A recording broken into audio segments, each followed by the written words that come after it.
Hola, ¿cómo están ustedes? Gracias por acompañarnos en una nueva teleentrevista en Canal TVU de la Universidad de Concepción y sus redes sociales.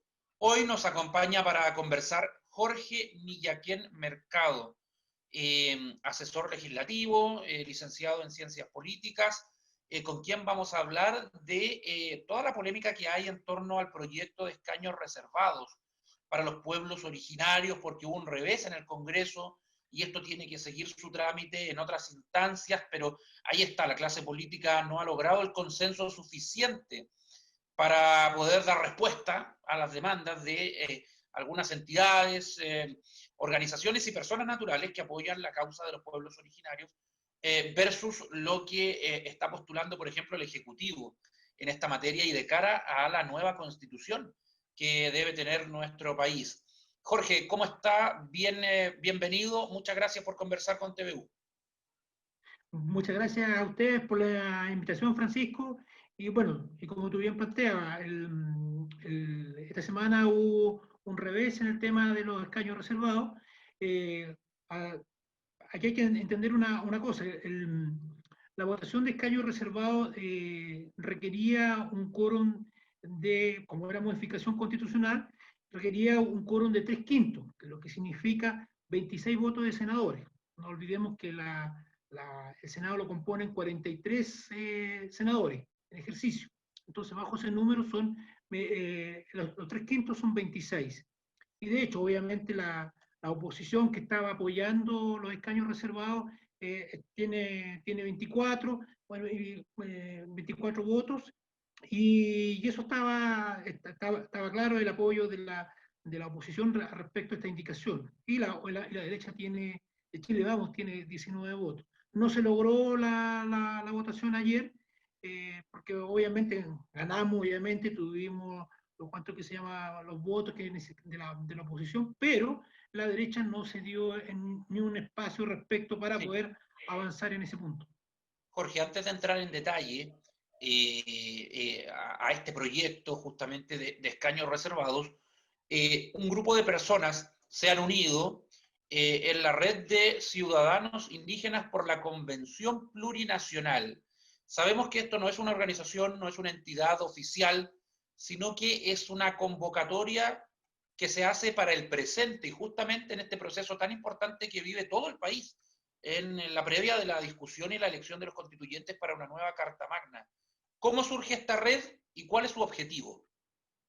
Bueno, esta red surge necesariamente por la necesidad de apoyar los escaños reservados, para poder impulsar y darle, digamos, un soporte a unas voluntades dirigentes, organizaciones indígenas, de todos los pueblos, profesionales, académicos, principalmente la mayoría todos indígenas, del pueblo aymara, de Ayita, Coya, Mapuche.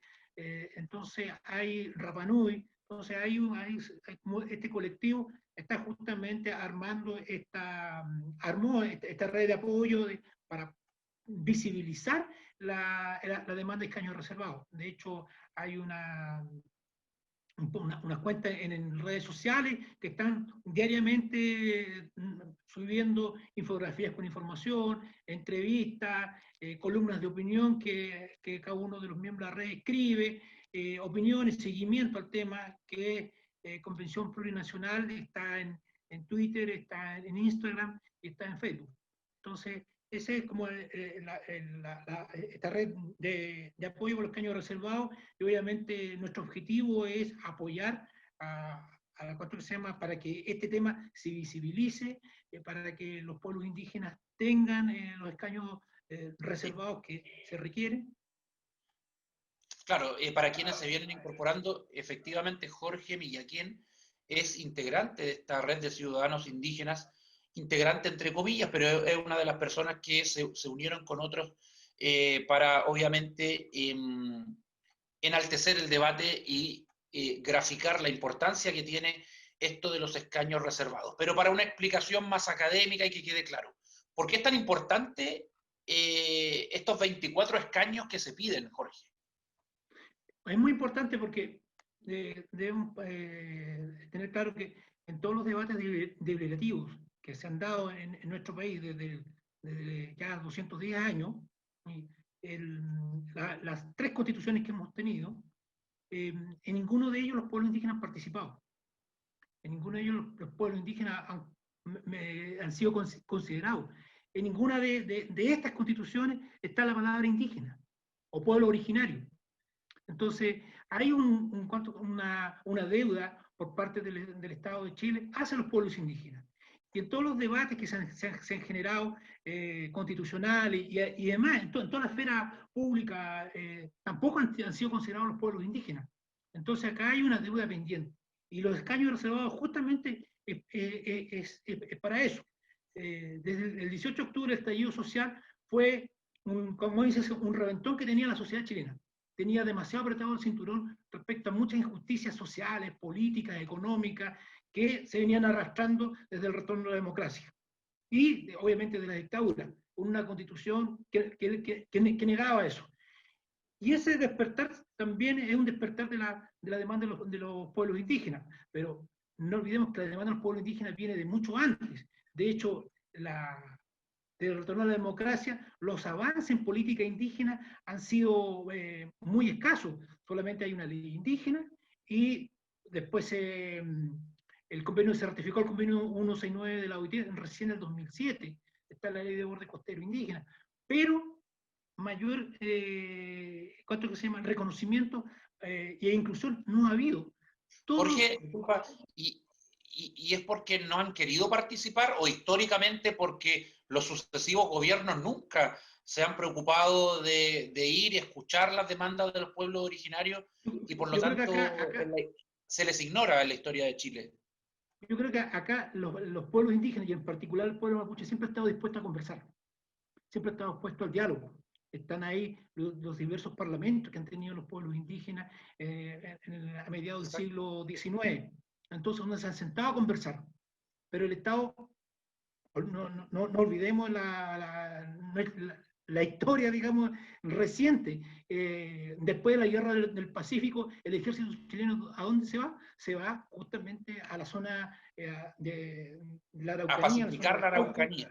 Para pacificar una ocupación militar que significó el despojo de todas las tierras de las comunidades mapuche y del pueblo mapuche, y que digamos, los arrinconó y los obligó a ¿cuánto que se llama? ¿Ese fue un punto de inflexión? Yo creo que más que un punto de inflexión, yo creo que acá hay una constante que se han ido dando desde del Estado chileno. Está el tema de la pacificación de la Araucanía, después en el siglo, ya entrando en el siglo XX, todo el tema, las corridas de cerco, porque ya usurpaban las tierras, se entregaron los famosos títulos de merced, los nuevos vecinos, los nuevos colonos, ¿qué hicieron? Empezaron a ocupar las tierras que ya arrinconadas que estaban, se las empezaron a quitar a los mapuches. Entonces ahí hay un proceso que se fue dando nuevamente, y es la famosa, por ejemplo, las corridas de cerco, la venta fraudulenta, que fueron a base de puro engaño. Entonces, bajo esa lógica, es evidente que el Estado no se iba a interesar en tener representantes de pueblos originarios en los congresos. Hablo Claro, del Parlamento chileno. El Parlamento, pero sí, obviamente, en mediados del siglo XX, claro, 1930, 1940, si no me equivoco, hubieron parlamentarios indígenas. Ya hubieron 2 o 3 diputados indígenas, pero fue porque participaron bajo las reglas de los chilenos. Exactamente, porque participaron en eso. Pero en temas de política pública o de leyes, no hay nada en ese periodo sobre pueblos indígenas. El gran avance que hubo, sí, en el tema de política indígena fue en el gobierno del presidente Allende, donde se crea una ley indígena que es muy similar a la ley indígena que tenemos hoy día. Se crea el Instituto de Desarrollo Indígena, el famoso IDI. Ya se genera, bajo el mismo proceso de reforma agraria, se recupera tierra para comunidades indígenas, para comunidades mapuche, que obviamente que después con el golpe militar todo eso desaparece, y todo el tema de contrarreforma que afectó también a las comunidades mapuche. Jorge, ¿por qué 24 escaños y no 20, 22, 28? ¿Por qué 24?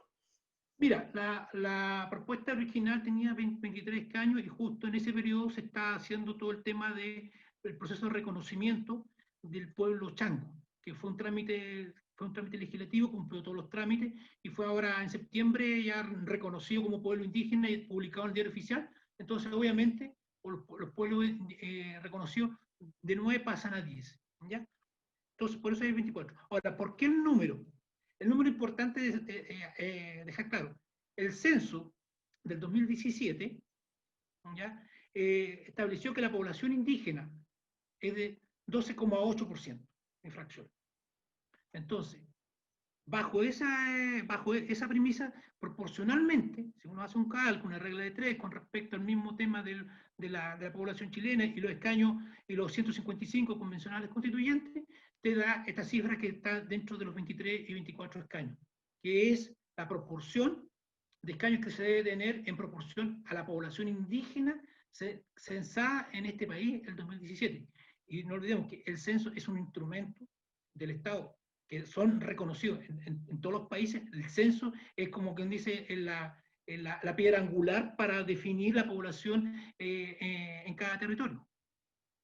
Ahora la derecha no aprueba esto en el Senado. Se está proponiendo 15 escaños y no 24.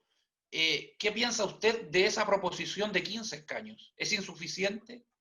Lo que pasa es que la propuesta que hizo la derecha y Chile Vamos, y digamos, apoyada por el gobierno, planteaba, digamos, lo fueron subiendo, pero la última que presentaron fue de justamente 15 escaños, y ellos dicen que sacaron ese número porque en el gobierno de la presidenta Bachelet se hizo una consulta y se generó un proyecto para crear el Consejo de Pueblos Indígenas y el Ministerio de Asuntos Indígenas, proyectos que fueron ingresados al Congreso, están hoy día en el Senado y sin movimiento. Ahora, ese consejo en su momento, para generar número, para ver el número de consejeros, generó que el Consejo Nacional debería tener 15. Entonces yo dice, ahí abajo copian ese mismo mecanismo, pero ¿cómo se llegó a esa lógica de 15? En ese momento, el 2015, el año 2015 parte este tema en el gobierno del presidente Bachelet. ¿Cómo llegan a 15? Porque hacen un cálculo respecto a la CACEN, que es esta encuesta social que hace el Ministerio de Desarrollo Social, ¿ya? ¿Y por qué utilizan ese instrumento? Porque el censo, no había cifras del censo, porque el censo del 2012, todos sabemos que en el censo del 2012, que se hizo en el gobierno de Piñera 1, fue declarado inválido porque no se supo hacer y las cifras fueron invalidadas. Todos sabemos que tuvo que repetirse un censo. Entonces, como no había censo, se ocupó la CACEN, y la CACEN en ese momento te da 9,1% de población indígena. Y bajo ese parámetro te da 15. Hoy día, y eso, digamos, fue porque era el único instrumento. Hoy día tenemos el censo, que es el instrumento oficial. La CACEN, si bien es un instrumento, pero es un instrumento que tiene otro objetivo, que tiene que ver con el tema social, de ficha de protección social, que es para pobreza, que es muy distinto. Entonces, ese es un primer punto de los famosos 15. Pero además, en los 15, la propuesta disminuía y hacía competir a dos pueblos por un cupo. Por ejemplo, el pueblo chango recién reconocido lo hacía competir con el pueblo coya. Es decir, dos pueblos tenían que pelearse para tener un cupo. Y lo mismo con los pueblos australes. ¿Ya? Dos pueblos para pelearse un cupo. Y eso rompe toda lógica de los pueblos. Lo lógico es que cada pueblo tenga su representante. No puede dos grupos humanos, indígenas, distintos, con distintas miradas, con distintas convicciones, hacerlo pelear o disputar un cupo. Ahora va a comisión mixta. ¿Qué espera usted del debate próximo que se viene? ¿Se podrá destrabar esto? Mira, la comisión mixta, porque acá también hay un punto que el tecnicismo legislativo a veces como que Complejo, claro. Es complejo. Se votó ayer los escaños reservados, ¿ya? La propuesta, pero quedó pendiente de votar otras indicaciones que seguían al proyecto. Quedó pendiente de votar el tema de los afrodescendientes, quedó pendiente de votar el tema del financiamiento porque de financiamiento y la franja electoral. ¿Por qué? Porque se pidió un financiamiento, digamos, que tenga una bonificación adicional en el caso del escaño indígena y una franja electoral aparte que sea como promueva los escaños reservados y sea como casi educativa respecto a los pueblos indígenas en nuestro país. Entonces, y el porcentaje de participación de discapacitados en las listas de convencionales constitucionales. Todo eso traía el proyecto. Entonces ayer se votó solamente escaños. Quedaron estos otros 3 cuerpos por votar. Sí. Entonces, tienen que cerrar la votación la próxima semana de todo este cuerpo. Y de ahí se va mixta. Esperamos que el martes, que se renueva el Senado, se vote esto y de ahí se vaya a comisión mixta. Ya, perfecto. Ahora, esto fue apoyado en su momento, más allá del número, transversalmente por los sectores políticos, por lo que esperamos tengan los pueblos originarios representantes, escaños reservados en la convención constitucional que se va a formar. Pero ¿qué conlleva el que se otorguen esos escaños? Acá la relevancia no es solamente ocupar un escaño, me imagino que lo que venga después, instalar el tema, una mayor justicia, mayor desarrollo territorial, y que quede consagrado en la nueva Constitución el carácter plurinacional de Chile, ¿a dónde apuntan los futuros representantes que ocupen esos escaños? ¿Qué espera usted de eso? Yo creo que los convencionales constituyentes indígenas, que si prosperara este proyecto de ley, digamos, obviamente que van a propiciar el tema el tema de la plurinacionalidad, que Chile se reconozca, el Estado chileno se reconozca como plurinacional, que es la preexistencia de los pueblos indígenas anterior a la formación del Estado. Ese es un punto relevante. El tema de territorio, el tema de la autodeterminación, el tema de los derechos de agua, el tema en temas culturales, el tema de los derechos lingüísticos. Yo creo que hay un sinnúmero de temas que engloban, digamos, un todo que nunca ha sido tratado, digamos, en ninguna constitución ni por el Estado. Y que estén en la constitución es un tremendo avance. Reconocerse como un Estado plurinacional es un tremendo avance. Bolivia, el ejemplo que tenemos más cercano, es un Estado plurinacional. De hecho, hace una semana atrás asumió un nuevo presidente Aymara y un vicepresidente Aymara. Entonces, eso nos demuestra cuando uno tiene que avanzar a poder generar grados de mayor participación y de inclusión, porque en lo que ha ocurrido en nuestro país es que somos malos para incluir. Y ahí hay un tema que hay que decirlo con todas sus letras. Este país, lamentablemente, sigue siendo racista. Yo creo que es casi un problema psiquiátrico que tiene una gran mayoría de este país. Lo vemos con el trato ¿Quiénes con son los racistas? inmigrantes. Los políticos, los ciudadanos, todos tenemos cierto grado de racismo, Jorge. Yo creo que la autocrítica hay que hacerla. La clase política sí, tiene ese sesgo. Y en general la sociedad también. Yo creo que hay que hacerse la autocrítica. Yo creo que y nos pasa incluso hasta mismos niveles familiares, uno nota de repente el tema del racismo. Yo creo que, como digo, yo creo La que es un problema broma, psiquiátrico. la talla, la La desubicación, de talla, repente. claro, por ejemplo, claro, entonces ahí hay un tema. Imagínate con los migrantes, porque es distinto, por ejemplo, el caso de los migrantes, es distinto un migrante francés a un migrante boliviano, es distinto Claro. un migrante italiano a un migrante haitiano, siendo que son personas. Entonces ahí hay un tema que en nuestro país, lamentablemente, tenemos que avanzar. Yo creo que hoy día la discusión de escaños reservados, el tema de la paridad de género, son pasos importantes para que tengamos un nuevo Chile, una nueva sociedad más inclusiva. Jorge, ¿tú crees que las personas que pertenecen a los pueblos originarios están interesadas en este proceso? ¿Hay voluntad? ¿Lo ven como un aporte, como un avance?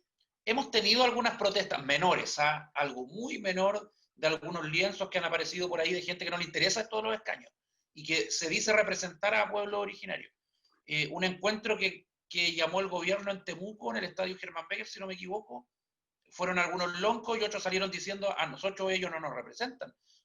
Le pregunto, ¿esas divisiones son menores, son esperables? Sí, obviamente acá vivimos 17, 18 millones de personas y no necesariamente todos vamos a estar de acuerdo en lo que se va a hacer, pero ¿hay unión, hay voluntad de que esto es un avance?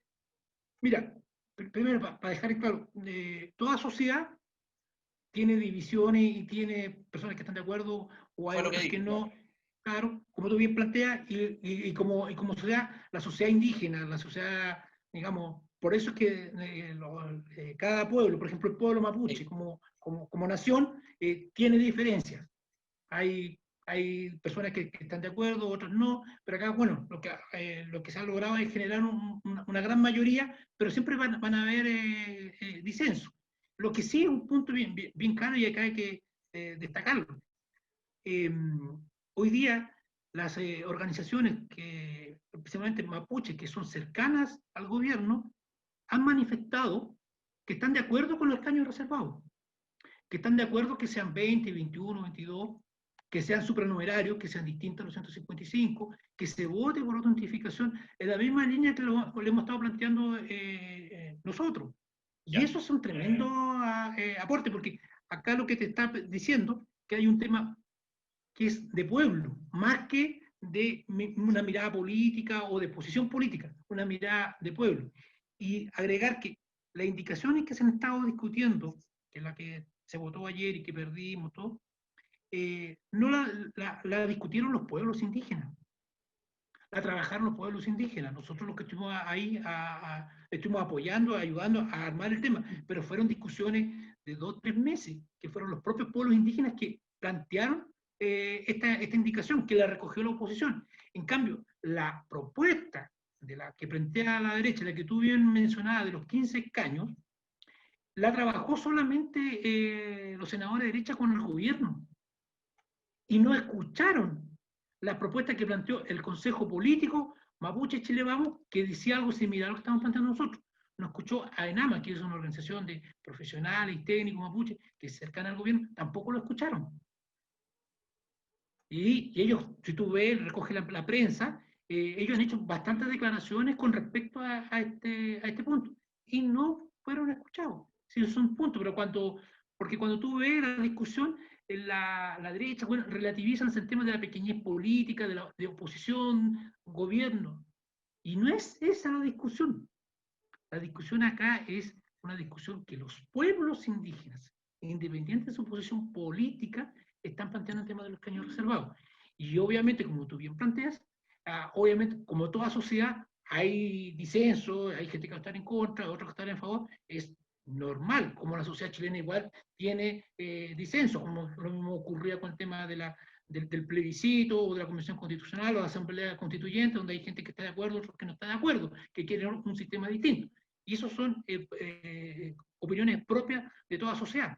Y eso refleja que el pueblo mapuche es una sociedad, es un pueblo preexistente. Hay un desconocimiento evidente de la cultura mapuche, de los deseos del pueblo mapuche. Estoy hablando de un desconocimiento de parte de los chilenos. Eh, y no solamente son los mapuches los pueblos originarios que requieren representación. Ya hablamos de esto hace algunos minutos, pero está Rapa Nui con lo suyo, Exacto. está los pehuenches, al sur también. Es decir, hay una amplia demanda de visibilización y representación de pueblos originales que no solamente se concentran en el pueblo mapuche, que es el que genera más atención porque quizás en población son más que el resto, pero no son los únicos, Jorge. Sí, no, como tú bien planteas, digamos, el pueblo mapuche es el 80% de la población indígena. Entonces, obviamente, y son persistentes a este territorio. Pero además, como tú bien planteas, está el pueblo Rapa Nui, está el pueblo Aymara, ¿ya? Que tiene también, y que está entre el norte, está en Bolivia, está en, ¿cuánto que se llama? En Perú, que es la Por gran eso los que nación están, Aymara. ¿Cuáles son los que están en mayores problemas? Los que necesitan visibilizar sus complejidades para no desaparecer, por ejemplo, y No, para tener una mayor democracia, una mayor aceptación. yo creo que todos los pueblos necesitan mayor visibilización. Todos los pueblos tienen el mismo derecho, es decir, los Coya, los Diaguitas, los Changos que están recién reconocidos, que es un pueblo costero del norte, están los pueblos australes, los Cahuascas, los llaman, que son pueblos que han sufrido, que hay un enredo de definiciones. Ellos han sufrido genocidio, lo que no significa que hayan desaparecido. Y lo mismo está, hoy día hay un proyecto de reconocimiento del pueblo Selknam que está en el Congreso, que ojalá salga. Que también fueron pueblos diezmados a fines del siglo XIX por el Estado. El Estado dejó que los colonos que habitaron, que fueron a colonizar la zona austral, los mataran y los persiguieran. Si uno ve Jorge, mira, la historia, es terrible. diste en un punto importante. Más allá de que todavía falta mucho, hemos escuchado chilenos lamentando la historia esta que tú nos estás contando, teniendo una autocrítica. Todavía nos falta mucho, pero se escuchan esas voces. Voces de colonos, ¿están en silencio? Yo no he escuchado ninguna declaración. La población de colonos alemanes, italianos, ¿crees tú que falta hacer ese mea culpa histórico por parte de ellos, de los colonos? No, yo creo que aquí, más que el mea culpa de personas o grupos humanos, yo creo que el mea culpa tiene que hacer el Estado. El Estado Y el como Estado engloba parte, todo esto. todo esto tiene que hacer el mea culpa. Eh, Fíjate que el senador Kass de Bópoli plantean que son los que más justifican el tema de los 15 escaños, que más traban puesto a la discusión de escaños reservados. Él saca, cuando tiene oportunidad, saca el ejemplo de Nueva Zelanda. Nueva Zelanda a fines del siglo XIX se reunió y el Estado, la corona en ese momento hizo una culpa y pidió perdón al pueblo maorí. Pidió perdón. Y de ahí se generaron una serie de medidas reparatorias que después las dejaron de hacer, pero después las retomaron a fines de los 70. Y ahí tenemos medidas de reparación en temas de tierra, en temas lingüísticos, en temas de participación, en temas de escaños reservados. Es todo un proceso. Entonces, cuando llegan y dicen, no, queremos hacer el mismo modelo de Nueva Zelanda y que haya un padrón y el número de la cuestión, está bien, pero primero, si yo me quiero comparar con el del lado, hagamos la pega que ellos hicieron. Si no hacemos la pega que ellos hicieron, entonces estamos haciendo medidas de parche. Si tú te metes, por ejemplo, a Wikipedia, que es muy utilizado, y metes Nueva Zelanda, va a salir idioma oficial maorí e inglés. Idioma oficial maorí e inglés. En Chile te metes, nada. Y los otros países de Latinoamérica, si bien tienen reconocimiento de las lenguas originarias de cada país. Paraguay tiene el guaraní. El guaraní, Siempre entonces, ha llamado la atención, Jorge, no sé si te gusta el fútbol, que cuando vienen a jugar acá al Nacional hablan en guaraní. Y los chilenos quedan sin saber cuál es la estrategia, en un córner, en un tiro libre. Mira tú cómo puede bien utilizarse una segunda lengua. Exactamente. Y además, por ejemplo, acá tenemos, ¿cuánto que se llama? Ahora último, el presidente Piñera dijo en su anuncio que todas las ceremonias oficiales iban a ser con saludos indígenas, toda la cuestión. Primero no partamos por folclorismo, partamos reconociendo las lenguas originarias, oficialmente. El Mapuzungún, el Rapanui, el Kunza, el Aymara, y promover el rescate de ellas para que no se siga perdiendo, que está establecido en el convenio 169 de la OIT. O sea, lo primero, Jorge, tendría que ser un perdón oficial de Estado de Chile. Sí. Porque no podemos retroceder el tiempo, lamentablemente, no podemos sacar la cultura española, que también es parte de Chile, pero sí reconocer los errores del pasado para nunca más y empezar a trabajar en el futuro. Exactamente, porque nadie dice que acá uno está en contra de colonos españoles, no, sí, ese no es el tema. El tema, como tú dices, ya. Es convivir. Ya, pero construyamos para adelante y no sigamos en este tema de negar todo, el negacionismo que tiene un sector de la sociedad chilena en estos temas es que ya casi es endémico. Lo mismo ocurre con las atrocidades que ocurrieron en dictadura. Hasta el día de hoy hay sectores que niegan lo que ocurrió en dictadura. Y está lo del Jorge, informe.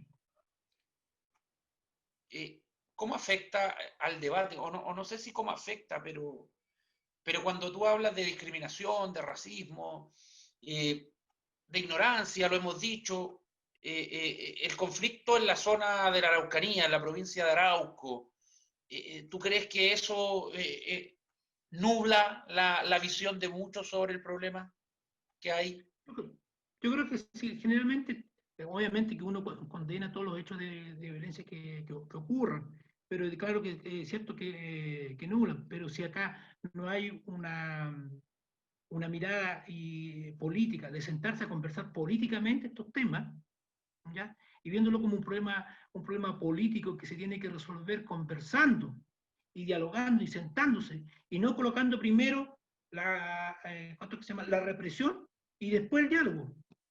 Ese no es el camino. Este Vienen no es estos un últimos, problema de seguridad, es un problema no, político-social. problema político, justamente, entonces, y de justicia. Entonces, si no, si seguimos con la política de la militarización, el tema obviamente que va a generar violencia, porque la violencia trae más violencia, y la violencia institucional es peor aún, porque ahí hay una vulneración de derechos. Sí, cuando yo decía que se nubla la mirada, porque seguramente tú me vas a decir que sí, muchos chilenos, por lo que pasa en la provincia de Arauco y en la Araucanía, siguen diciendo lamentablemente que los mapuches son violentos. Y eso es un Claro, error, es un prejuicio. un prejuicio justamente porque, como te digo, acá hay hechos de violencia que uno los condena, pero a la vez también hay una violencia institucional. El tema de la militarización de la Araucanía, la militarización de la zona de Arauco. El mismo caso que han ocurrido en los últimos años, el mismo caso de Huracán, la operación Huracán, que fue Un un montaje. montaje de carabineros, de falsificación de, ¿cuánto que se llama?, de prueba, de implante en el Exacto. tema de los celulares, que se cayó por su propio peso. Y hoy día hay ¿cuánto que se llama? Está en tribunales, se están llevando juicios, y ahí también uno ve el tema de la justicia también, porque muchos de los que están en ese proceso le han bajado las penas, pero para los mapuches las penas más altas. Y la prisión preventiva, pueden estar un año encarcelados en prisión preventiva sin que todavía hayan pruebas ni juicio. El Con caso de una, la... Disculpa, para terminar, el sí, comando Jungla, que terminó no duró nada, ¿eh? Se arrepintió el presidente, lo tuvo que sacar. No, pero el comando Jungla eh, partió en junio del 2018 y su primera consecuencia fue el asesinato de Camilo Catrillanca, Y de ahí nunca el más. 14 de noviembre. Entonces, Sí, esos son exacto. los temas. Entonces, cuando tú ves a un presidente atrás, cuando sacó el comando Jungla, un presidente anunciando el tema de la militarización para combatir el terrorismo y el enemigo interno, toda la cuestión, y atrás una foto de fuerzas especiales ahí armadas hasta los dientes, con un ministro interior y un senador anunciando eso. Entonces, obviamente que eso es provocación. O sea, con una solución política, que es lo que todos esperamos, al menos las personas sensatas que quieren una convivencia en paz, con una solución política la violencia debiese decantar o desaparecer, porque el problema en su cabeza es político. Claro, que mira, el avanzar, hoy día estamos en un punto bastante, digamos, que para la democracia, para una democracia moderna es bueno. Toda democracia moderna tiene que avanzar en mayor inclusión, mayor participación, digamos, abrir más espacio, participación, Sí. territorio, todo eso. La nueva constitución puede generar ese espacio. Y el espacio, los pueblos indígenas lo están solicitando. Quieren sentarse a conversar, quieren sentarse a discutir. Entonces, si queremos hablar de conversación política, de avanzar, Ok, el espacio para hacer la convención constituyente con escaño reservado. Y ahí, como quien dice, Ese es el espacio real de participación política y de deliberación. Muy bien, Jorge. Y de ahí se abre otra etapa. Se nos acabó el tiempo, te agradezco esta conversación muy interesante, Jorge Millaquén, integrante de esta red de ciudadanos indígenas por la Convención Plurinacional, que se formó para justamente apoyar esto de los escaños reservados. Luego se van a retirar porque se cumple el objetivo, pero van a estar monitoreando muy de cerca los avances que se vienen y que ojalá los tengamos pronto. Gracias, Jorge. Igual, gracias a usted, Francisco. Muy bien.